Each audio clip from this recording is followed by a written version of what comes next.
আসসালামু আলাইকুম এভরিওয়ান। আমরা এখন মেহেন্দি করছি। রাত বাজে একটা। ও নিজে আগে পড়ে এসছে, তারপর আমাকে পড়াচ্ছে। এই যে আমার মেয়ে ঈদে পেয়ে গেছে।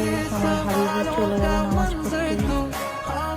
মিতুর সাথে দেখা করে ওয়েদারটা দেখতে এলাম। বাবা চারিদিকে পানি হচ্ছে ঈদের দিনে। তারপর চলো ছাদে গিয়ে দেখাই ওয়েদারটা কেমন। বাবা কি পানি হচ্ছে, দেখো সবাই। এটা আমাদের মসজিদ। এদিকে সব ভিজে গাছটা আমার পড়ে গিয়ে নষ্ট হয়ে যাচ্ছে, তাকে তুলে দিলাম। তারপরে সেমুই করার জন্য প্রিপারেশান চলছে এখানে। তারপর দুপুরে রান্না হয়েছে ডাল, গোস, টিকিয়া, মাছের ঝোল, ভাত। এই যে ঈদের আউটফিট আমার। তারপরে চলো রেডি। তারপরে এই যে রাত্রিরের লাইটিং দেখো সবাই।